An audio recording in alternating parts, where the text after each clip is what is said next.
guys, Sandy here, and welcome back to Stretch the Sketch for June 2020.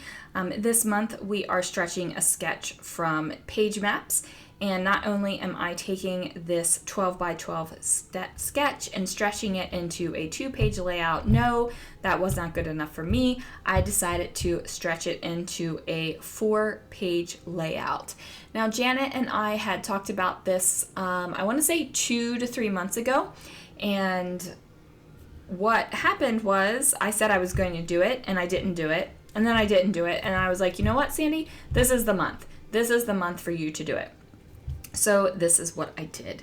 Now, I grabbed this stencil that I have in my stash, and it kind of reminds me of airplanes, but I also felt like if I used my Vicki Boutin Silver Glaze and I put it through the stencil in kind of a messy way, and I wasn't really making sure everything was completely filled up, it could kind of give a nod to Star Wars. And I was thinking that it would work because, you know, shiny metal space, and it wasn't perfect and it's kind of distressed, and I just felt like that would give me the vibe I was going for on my page. And the reason why I decided to use white cardstock instead of a pattern paper is because I don't have 4 pattern papers. Even in paper pads, they don't come with 4 of the same pattern paper usually, which is fine because normally I don't want 4 of the same pattern paper. That's not really my thing. But this time I decided I needed to have a solid colored cardstock. I went with white, that way I could put the mixed media through. Now, I knew that I was going to use some of this holographic paper that I have from the She's Magic paper pad, so I decided to go with the silver because I thought it gave a good nod to the paper that I was going to use as well. Now, I do go ahead and stencil 4 sheets of white cardstock, and I'm really not putting any of the glaze through the stencil where you're not going to see it. I'm not going to bother stenciling the entire layout, because I know that a majority of the layout is going to be covered with my paper and photos. So no sense in wasting the nice, beautiful Vicki Boutin texture, creative effects, glaze, whatever whatever it's called, if I don't have to. Now, if I didn't have any idea what I was doing, I probably would have just stenciled the whole thing, which is something I normally do if I'm just starting a background and I want to play with mixed media. I can stencil a whole background and be completely cool with it, because then I can figure out later where my stuff's going to go. But since I already had a direction, I decided not to waste it. So as you can see, my left furthest layout, I made sure that there was product on the top and bottom and on the left-hand side of the page. And now that I'm on my furthest layout to the right, I'm making sure that there's product on the top and bottom of the page and also the right-hand side of the page. Now, I do go clean this stencil off pretty quickly just because I don't want this stuff drying on there. I made the mistake one time of forgetting about some glitter glaze that was on a stencil, and it was a pain to clean off, and if I'm being completely honest, there's still a bunch of glitter glaze on the stencil itself, and I just don't want to deal with that. So I do go clean it off. My palette knife, I don't go scrub off. I just wipe it off on a paper towel. So it does have leftover bits on it, and I'm okay with that. This is just a cheap palette knife, not something that I spent a lot of money on. Now, I have this Echo Park paper. This is actually from Summer Dreams. I really liked the plus signs. So I'm going to go ahead and place these all the way across all 4 layouts.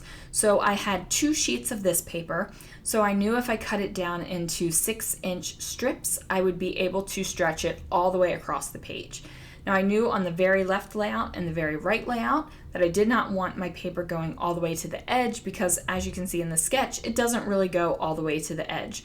So even though I am spanning it, I wanted to still have that open edge feeling that you do off of the sketch. So 2 of the most center 2 layouts are going to have the full piece of paper across, and then on the 2 end layouts, as you can see all the way on the left one, I went ahead and trimmed it down, and then I'm going to do the same thing on the right one. Now this was a different process for me for sure, because usually if I'm working a double page layout, I just put them right next to each other, so you know it fills up my mat. But since this was not a double page, this was a quad, it did take a little bit of finagling, and then unfortunately I don't know what happened to most of this footage. The intro is gone, and also like some of the decorating footage is gone too.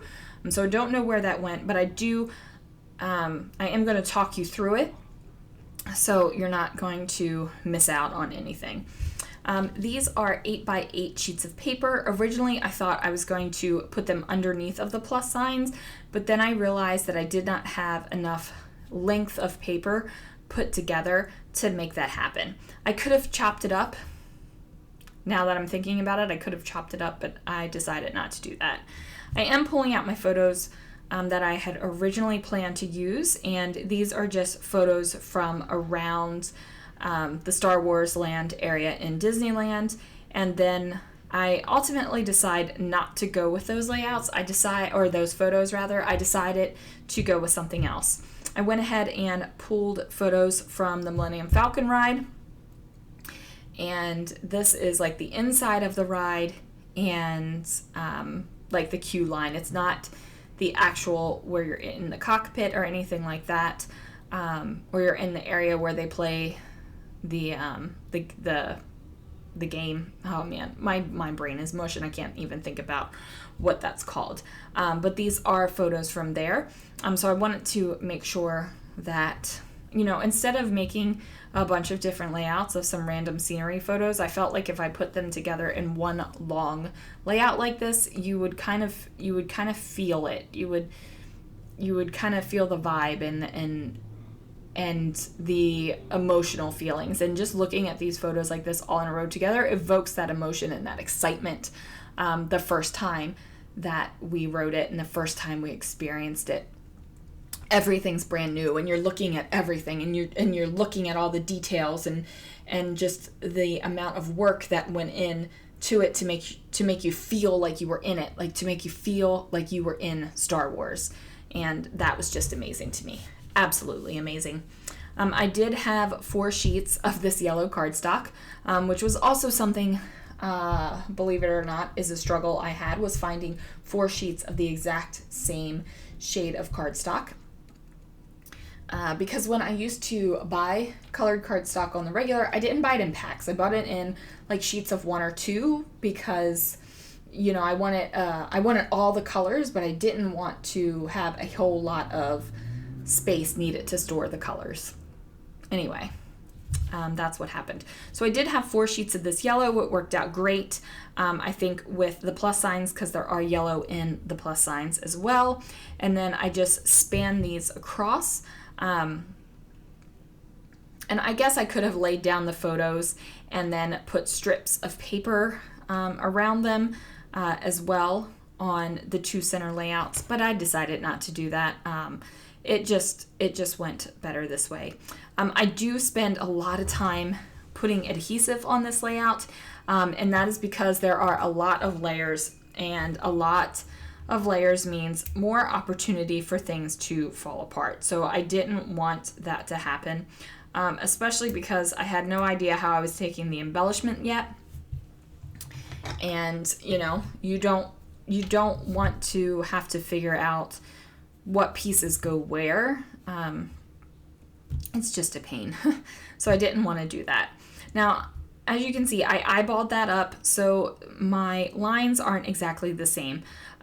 There is more yellow showing on some of the pages than on some of the other ones, and frankly, I'm just not that worried about it. I'm not worried about precision here at all, because the layouts do span four pages, and I just feel like it's just not worth it to me to spend all that time. But what was worth it was taking the time to add the extra adhesive on the photos. The photos do have a tendency to curl up on me if they don't get adhered down in a decent way. So I don't need that to happen because I do store my layouts for about a month before I put them into my albums.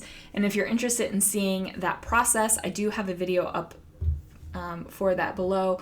I will link it down below about how I get layouts inside of my albums.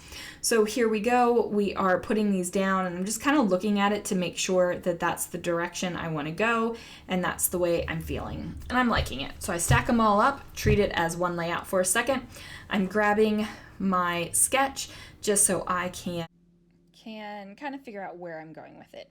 And this is where I lose the footage, you guys. So I'm just going to give you a quick little peek like this, and then I'm going to come right back and talk you through what I did. Okay guys, had a little bit of trouble with the video on this one, so I'm just going to talk you through it a little bit. What I did was just work in little sections. I did one part of the layout at a time. So I did this part. I created these stars, and the ones further along in the page are all part of the Cocoa Vanilla Legendary Collection. This is from Chamel's Field Trip. I just did a tag, I put a little bow in it. I have a Cocoa Vanilla flare, and then this is a little Vicky Bouton thing that I stuck in there.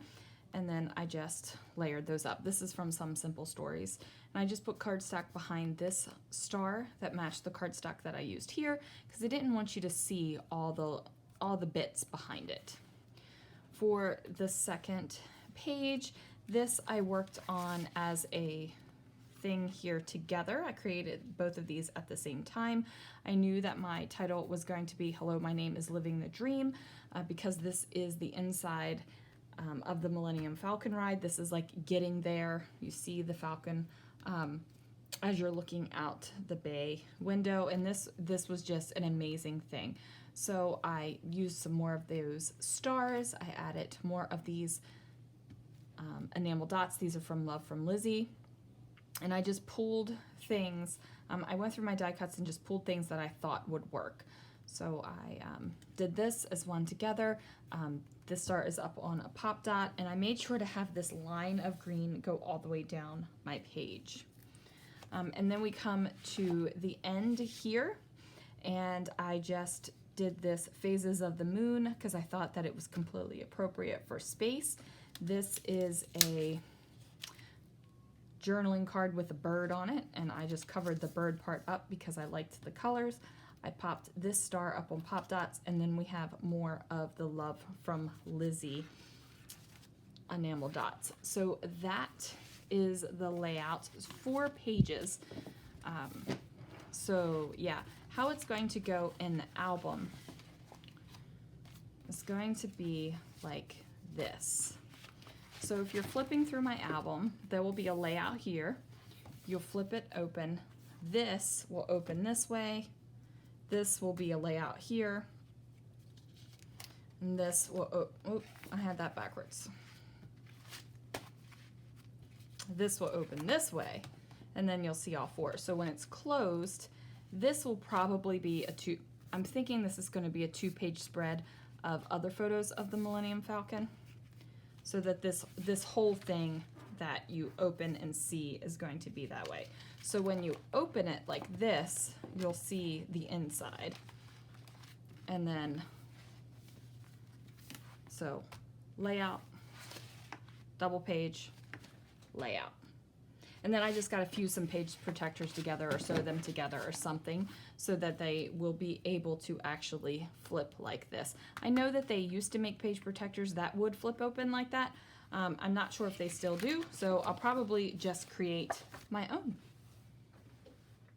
Much for watching, guys. Be sure that you check out everyone else down below, and I will see you guys again real soon for another video.